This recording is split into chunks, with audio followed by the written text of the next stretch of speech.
Good morning, everyone. You've all recovered from the bar last night, yeah? Wow, that was, I don't think you have, actually, listening to that rather sad. Good morning, everyone. Good morning. Thank you, for goodness sake. I'm going to apologize right now in advance for those of you who sat in my learning session yesterday afternoon, because I'm not comedian enough to come up with new jokes. So what I'd like you to do is show some kindness and pretend that you haven't heard them before and laugh or chuckle. So the exercises are also similar to what we did yesterday. So you can help some of your table mates as we go through this. I'd like to start with a question. This is something I learned from John Shook, because all he ever does is ask questions. He's infuriating that way. What happens in your production facility when you miss your production target? Whatever problems crop up, you're supposed to make 100 widgets during the day, and instead you only make 98 or 99 or 94. What happens? What do you guys do? That's not a rhetorical question, by the way. Yeah. You review. What else? Let's say it's a chronic problem. You review it, something happened today, you review it, what else goes on? You make more. You try to make more anyway, certainly. What else do you do? This is a lean conference. There are a couple things that I should be hearing. Yeah. You work later, okay. Try to find the root cause. Thank goodness. Does anyone send in their team of, their lean team, their lean Six Sigma black belts to go in, descend upon it, a SWAT team to figure out what's going on, look for root causes? Could I see some hands? Anyone? Please, I hope. No one? Really? Goodness. There's a lot of work we have to do. In most organizations, most lean organizations, most organizations dedicated to continuous improvement, what you see is that we try to find the root cause, we bring our lean team in there, we try to fix things, we try to understand what happened, so it doesn't happen again. What happens when you miss your production quota for the day? What do you do?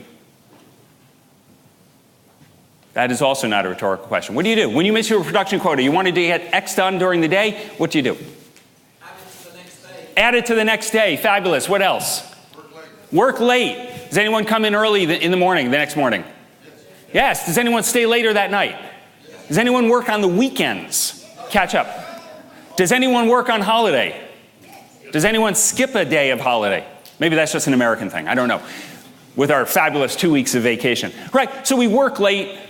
We come in early. We work on the weekend, something like this. Actually, most of us, just as an aside, most of us probably don't even have a production quota. Most of you, how many people have a to-do list?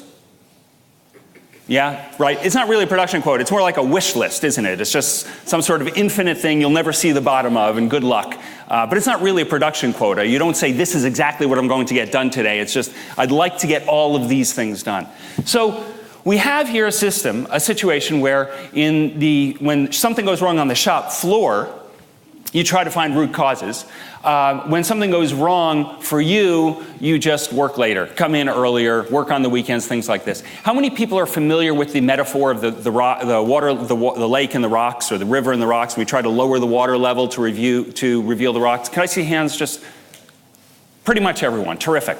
So in a production environment, we're always trying to lower the water level, right? We're always trying to reveal the rocks. But for you, in your environment, what do? You're just adding water, aren't you? Well, I didn't get my production done. I guess I'll just add a little more water. I'll just add more resources. I'll just stay later. I'll come in earlier. I'll work on the weekends. I will work more hours. That's antithetical to what you're telling folks on the shop floor. It's anti-lean. If you wanted to be hyperbolic, it's actually hypocritical. For you guys over there, we want to lower the water level. No more inventory. We want to make sure, reduce cycle time and all this stuff. We got to do time motion studies and spaghetti charts with the app and all this stuff. We want to make sure you're as efficient as possible. Me, I'll just work a little bit later. I'll just spend another hour, 2 hours, 4 hours. I'll just work on the weekends. It doesn't make sense. It's not lean thinking. And here is the truth. That the most valuable resource you have, the only non-renewable resource you have, is time. You get 24 hours a day if you're lucky, and it's up to you to fill that time with as much value as possible. And if you waste an hour, if you waste a minute, it's not as though you get an extra hour tomorrow. You don't get one more minute tomorrow. You're back to zero with your 24 hours. So it's incumbent upon you to use that time as wisely as possible. I'm starting to talk like a politician, like Bill Clinton with the hand of this and the thumb. Today is it's a short plenary talk, so I can't get into too many details, the tactical level of how to do that, to add more value. If you're interested, we have the learning session on the afternoon after lunch, so feel free to come to that. But I want to give you two fundamental ideas to think about. One is to think about reconsidering and analyzing how you actually create value. And then the second idea is to think about improving flow. Improving the flow of your work. With the first idea, looking at how you create value and reassessing what you do. What I'd like to start with is a little exercise. Everyone's got pen, paper, pencils. I'd like you to take a couple minutes and scribble down the things you do at work to create value. Take 2 minutes and do that. Write down all the things you do to create value, the things that are value-creating activities. I'll have a glass of water now. Hopefully this is not a challenging task for you.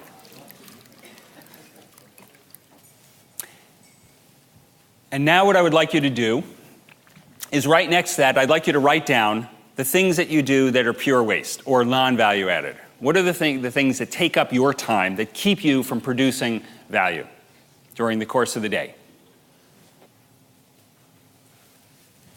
Fantastic. All right, I'd like to hear right now, what are the things that keep you from producing value? What are the things that get in your way? What are the wastes or the non-value, even necessary non-value added activities during the course of your day? Traveling. Fair enough. I hear that quite a bit. Going out to customers, going out to facilities. Fair enough. Great. What else? Excessive reporting. Excessive reporting, as in going to meetings or actually writing reports. Fantastic. Writing reports. Great. What else? Emails. How many people feel that email is on their list of relatively low value-added activity? Nearly everyone. All right. What else? Meetings. How many people have meetings on their list of impediments to productivity? Nearly everyone. If you take a look at your lists, you've got your value-added activities on the left, you've got your non-value-added or waste activities on the right. How much time do you spend in your value-added activities during the course of the day? Approximately. Directional correctness here, not statistical precision. About how much time would you say? Shout it out. 50. I hear 50. Wow, that's impressive. Anyone lower than 50? Yeah, anyone about 30, 25%, something like this? The rest of your day consumed with travel, meetings, emails, other sort of non-value-added activities? This is pretty common. I hear this all the time. When you think about it, right? We spend so much time in these meetings. We spend so much time dealing with email. How many people are checking email right now? How many people look at email when they get home, after they leave work? How many people do it before they go to bed? What's the last thing you guys look at, touch before you go to sleep? Just check. What's the first thing you touch in the morning? See, this could be an issue in terms of value creation. I'm just saying that maybe we don't want to be actually looking at the phone first thing in the morning. So this is something I see all the time. You know what your value-add activities are, and yet you spend an awful lot of time doing non-value-add activities. Now, this is true in the production environment, absolutely. It's also true in your work. And what's interesting is that you are a factory. You are just like a production plant. You take raw material or work in process, you do something to it, and you create value for customers, whether that's an external customer, whether it's an internal customer, whether it's for your family or for yourself. You're doing something with that time, with your brain, to create value. So the first thing to consider, as I mentioned, is rethink how you actually create that value. And I want to give you a couple examples of what I mean, because the form, the way you do it, is not inextricably related to the value you're creating. In fact, yesterday afternoon, is Cliff here this morning? Or is he sleeping in? He may be sleeping in. How many of you were here for the Spotify, not the breakout, but the plenary session? Terrific, nearly everyone. So Cliff pointed out that they have a gentleman at Spotify whose job it is to provide computer peripherals, right? Mice, keyboards, power supplies, mouse pads, whatever it's, styluses, styli, things like this. And they used to have a process where you fill out forms and you submit it and someone has to evaluate it and do all of this in order to make sure that everyone who works there has the tools that they need to do their job. Fantastic. Time-consuming, laborious, and arguably the value is not related or correlated to all that paperwork. So what did they do? They rethought the way they did that process. And instead, they put it out in bins and said, go take whatever you need. Oh, and here's the price for it. Just to give people pause a little bit, do I really need another 30-pound adapter or something like that? But they created, that guy, that department, created the exact same value, providing the tools of the job to the employees, but did it in a different way. Here's another example of how you can create the same amount of value without using as many resources. It's actually a very similar example. Reed Hastings, the CEO at Netflix. As they were growing, he noticed, the HR department, the company had a vacation policy. And he said to his head of HR, do we have to have vacations? And she said, yes. And he said, no, I mean, legally, are we required to have vacations? And she said, actually, no. There's no federal or state law in the United States that says you have to have vacations. But obviously, having vacations creates an awful lot of value, right? Employees get refreshed, they can be more creative, more innovative, they don't get physically ill. And Reed said, well, so here we've got all these people that we hire to work hard, and then we have to, when they do vacations, they have to fill out forms, give it to their manager, the manager has to approve it, send it off to the HR department, the HR department logs it to make sure they don't go over their vacation limit, produces reports that have to be reviewed by the manager during the course of the year. Is that really value-added activity? No. So he said, take as much vacation as you want. I trust you. Talk to your colleagues, talk to your managers, take whatever you need, and that will be sufficient. And that, in fact, is what they've done. In fact, in the UK, Richard Branson has done that with the Virgin Group. It's a no vacation or unlimited vacation policy. No need to fill out forms. I want to give you one more example of what I'm talking about. I worked at a medical device manufacturer, the Research and Development Group. Once a quarter, they would meet with the senior executive team to update them on what they're doing during the course of that quarter, what the research projects were. This is an 8-hour meeting with about 70 people in it. And I probably don't need to say more about it than that. 8 hours, 70 people. And each person would come in and give, approximately a 5 to 10 minute overview of what they're doing. And I asked these guys, well, how long do you stay in the meeting? You're only there for 5 or 10 minutes. They say, we spend the entire day in there. Why do you do that?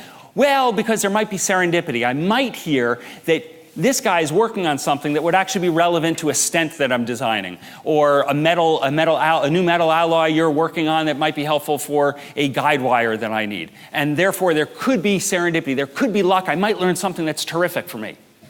I said, how often does that happen? Not very often, but I don't want to risk not having that happen. Okay.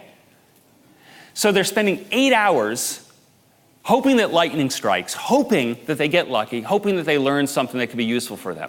And I said, why don't you have a company-sponsored pizza and beer party once a month? Go to the cafeteria and let people mingle. And then they can talk about the projects they're working on. And in fact, that's what they did.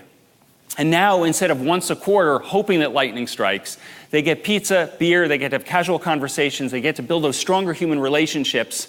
And now they go to their quarterly business review meeting for the 5 or 10 minutes, and then they leave.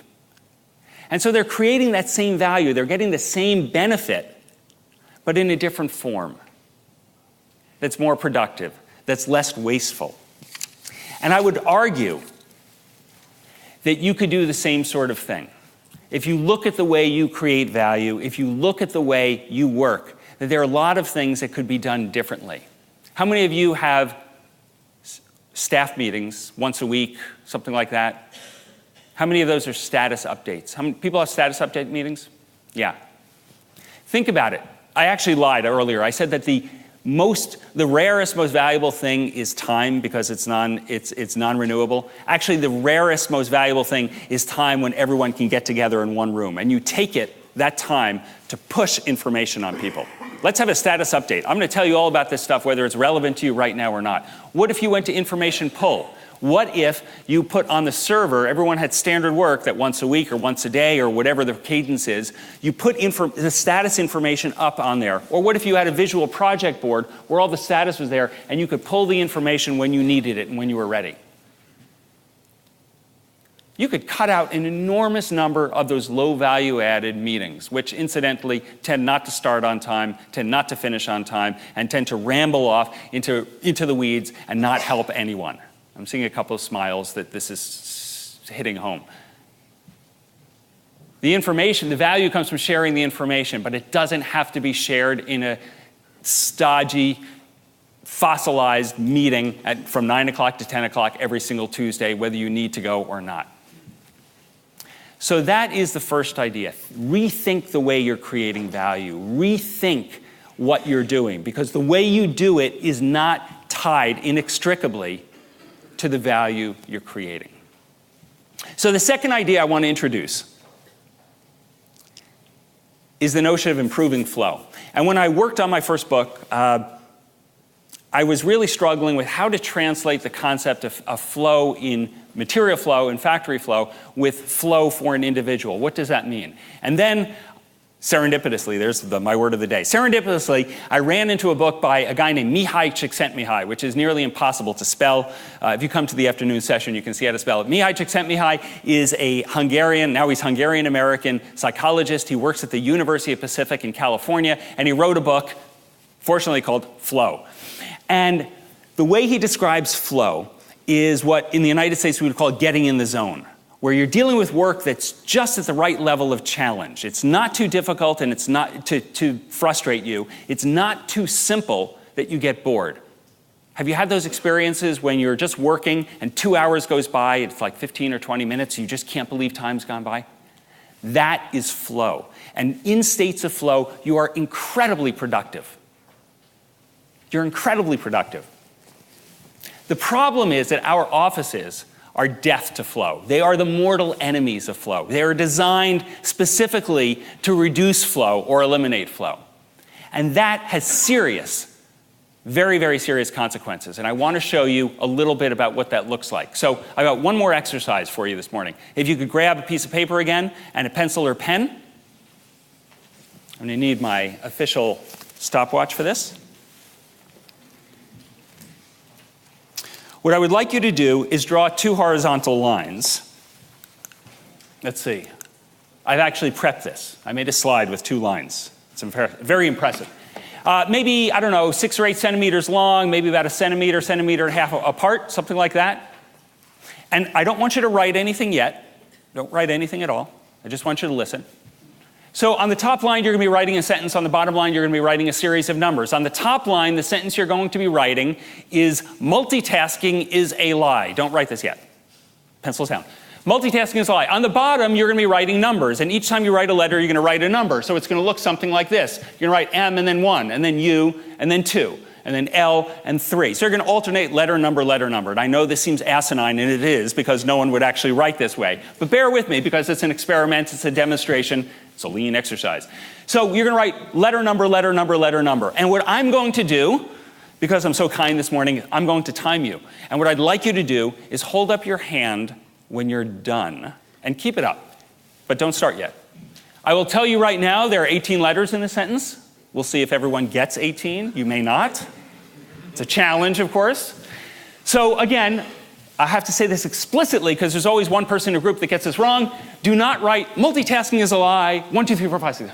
Don't do that. I want you to alternate letter, number. And hold your hand up when you're done and ready, set, and go. Got my pen here.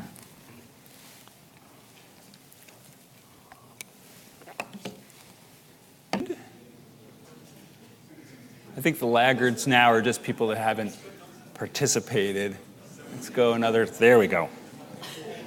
Okay, terrific. Thank you very much. So, by the way, did everyone get 18? Or anyone end up with 17? 19? We have one 17 at least. So we have one error at least, where there's a defect there. Not you, just the writing. Don't want you to take this personally. I loaded the deck, so.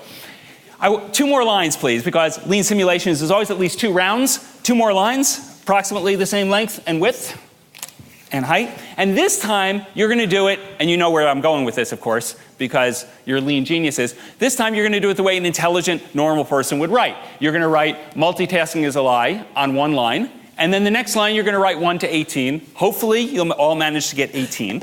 And once again, what I want to do is time this. So I'd like you to hold your hand up when you're done and keep it up so I can count. Everyone clear on that? Fantastic. Ready, set, and go. It's like looking into the surface of the sun here.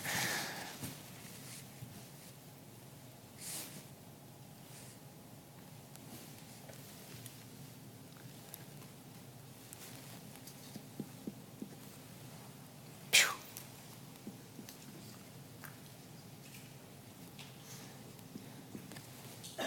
Terrific. Thank you so much. So if I had been clever, I would have prepped a flip chart so I could have written the numbers down, but I'll just have to read them off to you. In the first round, it took you the fastest person was 25 seconds. In the second round, the fastest person was 14 seconds, so almost twice as fast. In the first round, virtually everyone was up by 40 seconds. Second time, virtually everyone was up by 18 seconds. And then the laggards among you, 52 seconds in round 1, 22 seconds in round 2. So we're looking at about twice as fast, maybe even a little bit faster. And I've done this with thousands of people. We see this all the time. Because what you're doing right now, what I'm asking you to do is switch task. I'm asking you to go from task A to task B, task A to B. And I'm actually asking you to make a relatively simple change. You're using the same tools, pencil and paper. You're doing the same activity. You're writing. I'm not asking you to switch modes at all. I'm just asking you to switch from letters to numbers. It's not that cognitively demanding. Most of you can count to 18, and I'm pretty sure everyone can spell multitasking is a lie, and I even had it up there. And yet, it took you twice as long. Now think about what happens in your office environment. How many of you have email alerts on? Let's say your little pop-ups in the lower right-hand corner comes up for about 7 seconds and then fades away. Anyone have those on? Virtually most people. How many of you have audible alerts? How many of you have phones that are set to push, so that your phone buzzes every time you get an email? So think about it. I just asked you to do something pretty simple, and it took you twice as long to write a simple sentence and a couple of numbers. Imagine what it's doing to you when you're trying to do something really cognitively demanding. When you're trying to calculate Kanban levels, when you're trying to work on a budget, when you're planning a transformation plan. Imagine what the deleterious effects are in quality. We had at least one person who couldn't make it up to 18 properly today, and yesterday as well, actually. We'll see what happens this afternoon. So we've got some quality issues for something relatively simple. And the science on this is absolutely consistent, and I could cite you chapter and verse, but my favorite bit of information came from a woman named Gloria Mark. She's a professor at UC Irvine in California in the United States, and she had her minions go to all these offices and actually just stand around and watch people work, taking notes like this. And she found that people were interrupted, minor interruptions about every 3 minutes. Major interruptions about every 11 minutes. It would take people about 25 minutes to get back to the task they were on. And 40% of the time, they never went back to the task at all. Because, we're animals. We get distracted by shiny objects. And here we are going like this. And, oh, look, there's a new email. Hey, someone's calling me. And so we forget what we're doing. And we create errors, and it takes us twice as long, or maybe longer, to get our work done. So what I'd like you to think about when you're doing your value-adding work, when you're doing your creative work, the stuff that is cognitively demanding, what I'd like you to think about is single tasking. Wall yourself off from interruptions. Get into that state of flow. On the shop floor, we always talk about a single-minute exchange of die, right? Well, it turns out your brain is a monument machine, and you cannot get a single-minute exchange of brain. The loss in going from this mode to this mode and then to this mode and back again is significant. You saw this yourself. It took you twice as long to do a simple task. A single-minute exchange of brain is impossible, and it's not going to improve, no matter how many lean consultants from Japan you bring in. So you want to give yourself an environment in which you're able to work in larger chunks and be more productive with less waste. I have 15 minutes left. What I'd like to do before I go into my closing comments and thoughts is stop here and get questions, because sometimes some of these ideas are provocative, some of them may be counterintuitive. What I'd like to do is get those questions out now so you don't feel rushed. And then with about 5 minutes ago, I'll finish and I'll wrap up and finish with some closing comments. So, questions. What thoughts do you have? What pushback do you have?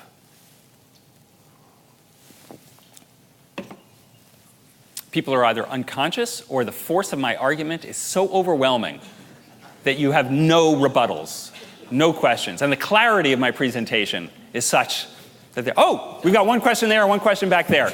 I think you'll have to wait because the microphone is laboriously making its way. Hey, Dave, we're going to work on a spaghetti diagram with the room to see how much the microphone is traveling. Hi, Dan. Good morning. You talk about not being interrupted, yeah. And yet a lot of us now work in open office environments. Yes. How do you get the balance right there? Fantastic question. Everyone can hear that, right? So I don't need to repeat it. Perfect. Fantastic question. There are a variety of ways you can handle creating an interruption-free zone. One way is to actually reorganize the office so you could, let's say you put in a bunch of plants and had a couple of desks and computers that are an interruption-free zone. So it's open to anyone, or some small offices that could be used for interruption-free time. Another thing you could do is to put a little flag up or a sign that says, please leave me alone while the flag is up. But if you do that, it's very, very important to put along with that sign the time that you're going to be open for interruptions. Because what happens if you don't, right, if you just had a little red, if you had some sort of signboard, a little red and green, something like that, is that I would see that red sign and I'd think, it's 9:10, the red sign is up, you're probably going to a meeting after this, and you're going to go away to Kenilworth for a 3-day conference, then you're going to go on holiday, and then very well you might quit, and I'm not going to have a chance to talk to you, so I better interrupt you right now and ask you what's going on. So it leads to anxiety. What we want to do is be transparent about this. So if you put up a red sign, say a red flag and a green flag, the red flag should say, let's say 9:30, which is the time that the red flag is going to come down. And now your colleagues have the opportunity to say, it's 9:10, I can wait 20 minutes, I'll come back. Or they might say, it's 9:10, I can't wait 20 minutes, I need to interrupt you. And that's the interruption you want, because it really is time sensitive. Very few things are that time sensitive. But that way, at least people have an opportunity to make the business decision because they have the information they need. So those are two possibilities for doing that. Great question, thank you. There were two hands up here. For this to truly work, is it not the case that everyone has to play the game? The question is, for this to truly work, isn't it true that everyone has to play this game? And the answer is yes and no. Yes, it's ideal. You didn't expect me to do anything other than come down squarely on the middle of the fence and waffle, right? It would be ideal if everyone did this. You're absolutely right. You would have, because you would end up with an exponential. Maybe it's just geometric. Maybe it's arithmetic. I was an English literature major, so what the hell do I know? So you would have it, certainly, there's value in everyone working that way. And there is a multiplier effect, to be sure. But I would argue that you could still implement some of these ideas on your own. The truth is, there are plenty of times, let's take, for example, the idea of not being interrupted for a minute. There are plenty of times when you are not interruptible, when you're in a meeting, when you're traveling, when you are on an airplane. There are plenty of times when you're not available, and somehow the office doesn't crumble to dust without your tender ministrations every moment of the day, right? So you have evidence that that work will continue to go on. So now you actually have the ability to, let's say, walk out of the office. Now, whether that's politically okay or not is a whole other issue, but you could walk out of the office, go to a coffee shop, and disappear for an hour. You could go find a conference room located in the dark recesses of the building and disappear for a little bit, and things can happen. So you can make that happen, I should say. So you have a situation here where, yes, it would be ideal. And I do think that as you go home from here, it's worth starting to have these conversations. Do this exercise with people and make the cost of multitasking apparent and say, now, looking at this from a lean lens, is this really an efficient way to work? I mean, you think about it, you would never interrupt someone in the middle of an aluminum pour. John was talking about Alcoa yesterday. It's an incredibly dangerous, difficult job. You wouldn't say, hey, I got a quick question for you. You wouldn't interrupt someone in the middle of, ideally, who's doing QA on software code, because that's very demanding work. But we think nothing of, yeah, come on in, interrupt me anytime. I'm just the supervisor, manager, vice president, whatever. So I think you can have it both ways. You can do it individually, but you'll reap greater rewards if everyone's on board with it. Thanks for the question. That was great. There was another one here. And here comes a microphone. Thank you. What do you think then about the open space in a work environment? You know, I used to be a lot more dogmatic about the dangers of open space. And in fact, there's the trend now in office design is to move away from entirely open spaces. Now, designers, companies like Gensler, and I don't know who else does it, but Gensler is certainly one of the big ones in the world. They are now moving towards offices that may be largely open, but they're pockets, places for people to work quietly and independently. And then, of course, I went to Rich Sheridan's office, Menlo Innovations. Dan Jones mentioned him yesterday. It's a really remarkable place. They make software, and they've got one giant room.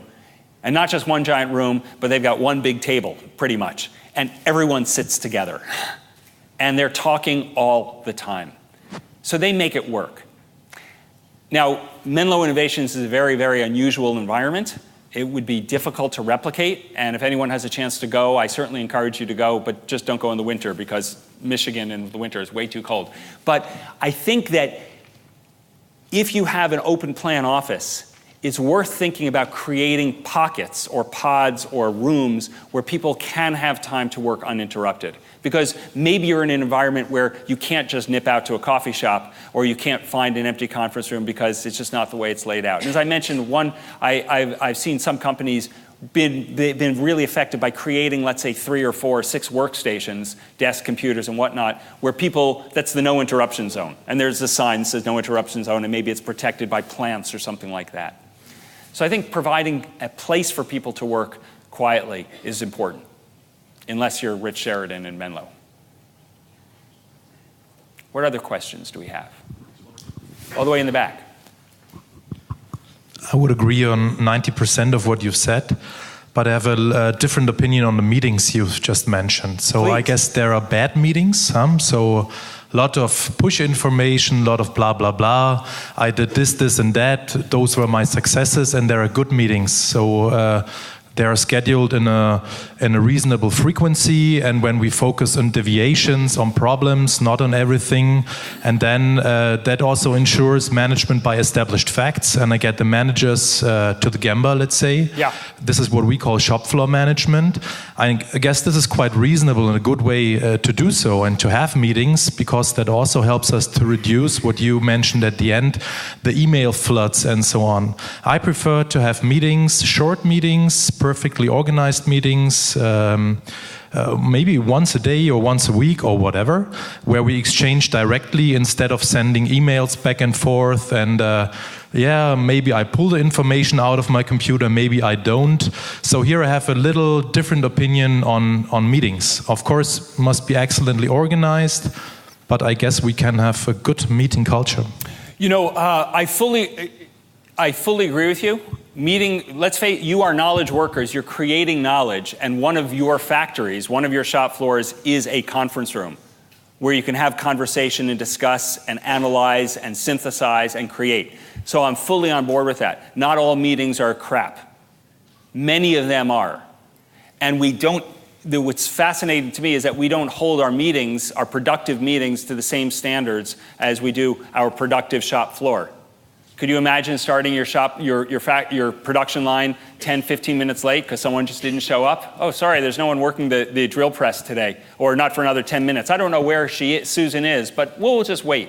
And yet we tolerate this in meetings all the time. So by all means, have meetings, but assess the value. Assess the relative value to the time they're consuming. Figure out whether the meeting is in fact the best medium or the best tool by which to create that value. Sometimes they are, many times they're not. So I've got no issue with what you're saying, but I think we should start to assess them instead of having them be the default that they start late, they end late, they're unfocused, they have no clear objective, and I see this happening much more often than the opposite of well-structured, crisp, concise meetings that create value.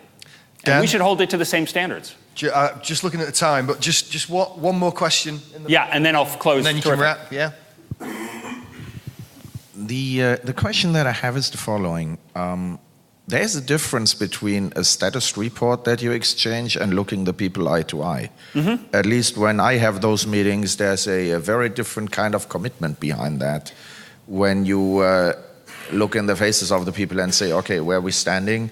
Versus, okay, you sent me an update by email or put it on a server. How to deal with this?